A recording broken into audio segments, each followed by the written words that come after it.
Bairiya town Karachi का investor किधर गायब हो गया है और capital smart city, Lahore smart city और ब्लू वर्ल्ड सिटी में इस वक्त क्या हो रहा है, आइए इस पे आज बात करते हैं। MZS TV सब्सक्राइब करें।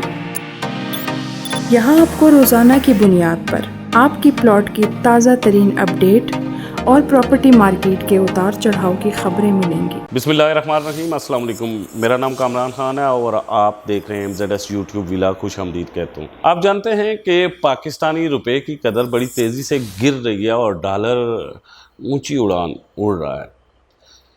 ऐसे में रियल स्टेट का इन्वेस्टर मार्केट से गायब हो चुका हुआ है और इन्वेस्टर इस वक्त बिल्कुल अपना एतमाद खो के बैठा हुआ है। ज़ाहिर है कोई भी शख्स जिस वक्त इन्वेस्टमेंट करता है तो वो सोचता है कि मौजूदा गवर्नमेंट की क्या सिचुएशन है, आने वाले साल में क्या होगा, 2 साल में क्या होगा, 3 साल में क्या होगा, रुपए की कदर गिरेगी या ऊपर जाएगी, रुपया मजबूत होगा या मज़ीद कमज़ोर होगा। इन सारी चीज़ों को देख के इन्वेस्टर इन्वेस्ट करता है। इस वक्त आपने देखा होगा कि रियल स्टेट की मार्केट्स बिल्कुल डेड है और जो माहिरीन हैं उनका कहना है कि 65% पिछले 60 दिनों में मार्केट गिरी है और इस गिरती हुई मार्केट में रियल स्टेट के कारोबार को बड़ा झटका लगा हुआ है। और ये ऐसा नहीं है कि सिर्फ रियल स्टेट के साथ ये ऐसा है। आप पाकिस्तान स्टॉक एक्सचेंज को देख लें और कितनी बड़े पैमाने पर तारीख की मंदी आई। आप दीगर कारोबार को देखें जो हैं उनको देखें कि कितनी तारीखी मंदी इस वक्त पाकिस्तान में चल रही है। ऐसे में आपने अगर बैरिया टाउन कराची में इन्वेस्टमेंट किया है, कैपिटल स्मार्ट सिटी इस्लामाबाद में किया है, लाहौर स्मार्ट सिटी में किया है या ब्लू वर्ल्ड सिटी इस्लामाबाद में किया है, किंगडम वैली में आपने इन्वेस्टमेंट किया है, क्या आपको उससे पैसा निकालना चाहिए? और अगर आपके पास पैसा मौजूद है तो क्या आपको इन्हीं प्रोजेक्ट्स में इन्वेस्टमेंट करना चाहिए? आइए इस बारे में आज हम बात करते हैं। सबसे पहले पाकिस्तान की हिस्ट्री की एक बात है कि पाकिस्तान में कोई एक कारोबार 2000 की दहाई तक कोई भी एक कारोबार जो है वो प्रॉफिट वाला नहीं था, मुनाफा बख्श नहीं था, स्वाय मनी लॉन्ड्रिंग, करप्शन और स्मगलिंग के। सन 2000 में कुछ साबिक जर्नलों ने और कुछ प्रॉपर्टी डीलर्स ने मिलके एक प्रोजेक्ट स्टार्ट किया जिसे बैरिया टाउन का नाम दिया गया। बैरिया भी पाकिस्तान का एक मुमताज़ इदारा है एयर फोर्स के साथ, उसको बैरिया का नाम दिया गया। ये प्रोजेक्ट इतना बूम पे गया कि आज इस वक्त बैरिया टाउन की वजह से हम ये कह सकते हैं कि रियल स्टेट पाकिस्तान में एक इंडस्ट्री बन चुकी है और ये वो इंडस्ट्री है जो पाकिस्तान के जीडीपी में एक वाज़े नंबर लेके हमेशा ही जीत जाती है। आप पाकिस्तान की इंडस्ट्री को बंद होता आपने देखा, ठप होता आपने देखा, आपने पाकिस्तान का ग्रोथ रेट रुकता हुआ देखा? बिल्कुल देखा हमने। क्यों देखा? कि हमने देखा कि हमें सुई से लेके, धागे से लेके, कपड़े तक हर चीज़ हमें चाइना प्रोवाइड करना स्टार्ट हो गया। हमारी लोकल मंडी और लोकल फैक्ट्री और लोकल हमारा कारखाना बंद हो गया और हमारा मज़दूर और कारीगर बेरोज़गार हो गया। यूँ वो लोग बेरोज़गार लोग चिंची रक्षा और मोटरसाइकिल उठाकर ऊबर, क्रीम और बाइकिया के पीछे भागना शुरू हो गए और ऐसे में ही जिन लोगों के पास 4 टके 4 पैसे थे उन्होंने रियल स्टेट में या तो इन्वेस्ट करना स्टार्ट कर दिया या अपने प्रोजेक्ट लॉन्च करना स्टार्ट कर दिए।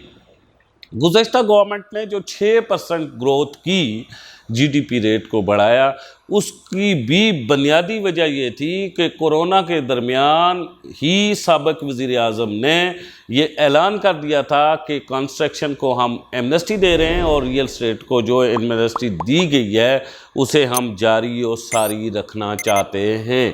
यही वजह थी कि कारोबार जिस वक्त बिल्कुल ठप था, दुनिया भर का कोविड-19 दुनिया भर में राज कर रही थी, तो उस वक्त हमारे इर्द गिर्द रावलपिंडी, इस्लामाबाद बल्कि पाकिस्तान भर में तेज़ी से घर बन रहे थे और हमने पहली मर्तबा मज़दूरों को देखा था कि वो मास्क पहनकर सख्त कोरोना के दिनों में भी काम कर रहे थे।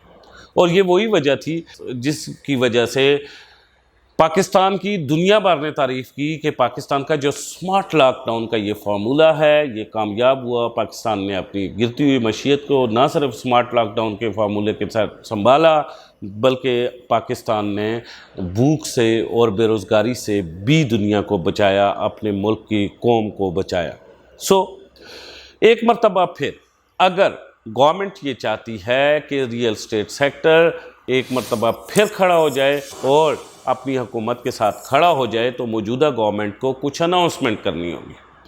وہ جو بلڈرز کو ہاؤس بلڈنگ کو اور کنسٹرکشن کے دوسرے شعبوں کو سابق گورنمنٹ نے ایمنسٹی دی تھی وہ دوبارہ سے دینی ہوگی, اور ساتھ ہی ساتھ ریئل اسٹیٹ کو بھی دوبارہ سے ایمنسٹی بڑے اچھے خاصے مارجن کے ساتھ آفر کرنی ہوگی. یوں لوگ اپنا کالا دھن لے کے ریئل اسٹیٹ کی طرف بھاگے آئیں گے اور ریئل اسٹیٹ آپ کو ایک مرتبہ پھر اچھا گروتھ ریٹ دے گا. اس وقت جو لوگ ہمارے بڑے پروجیکٹ کے انویسٹرز ہیں وہ ان کے پاس اگر سرمایہ وہ اپنا خرچ کرنا چاہتے ہیں تو ادھر ضرور راولپنڈی رنگ روڈ کے ارد گرد خرچ کرنا چاہیے. کیپٹل سمارٹ سٹی اسلام آباد, لاہور سمارٹ سٹی کا بحریہ کراچی, بحریہ راولپنڈی کے اندر انویسٹمنٹ کرنی چاہیے, اور اس کے ساتھ ساتھ ڈی ایچ اے میں بھی انویسٹمنٹ کرنی چاہیے, کیونکہ یہی سرمایہ ہے جو ایک طرف تو پاکستان کو سنبھالے گا, پاکستان کی گرتی ہوئی اکانومی کو سنبھالے گا, اور دوسری طرف یہ جو آپ کا روپیہ آپ کے بینک میں یا آپ کی جیب میں یا آپ کے گھر میں پڑا ہے, یہ ڈیلی جو ڈی ویلیو ہوتا ہے اور ڈالر اونچی اڑان ہوتا ہے, اس سے آپ بچ جائیں گے.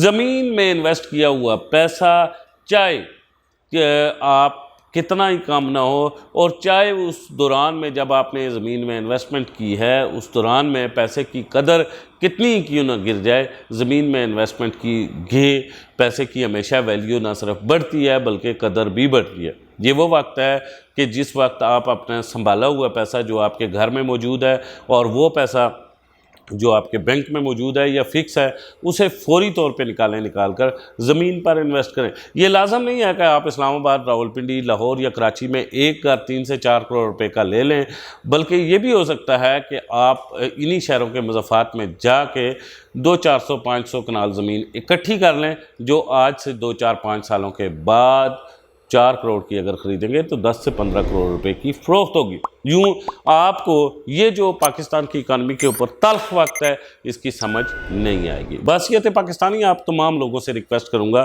کہ پٹرول بڑی تیزی سے اور بڑے مارجن سے مہنگا ہو رہا ہے, لیکن آپ جانتے ہیں کہ پاکستان اس وقت ڈیفالٹ کرنے کے قریب ہے.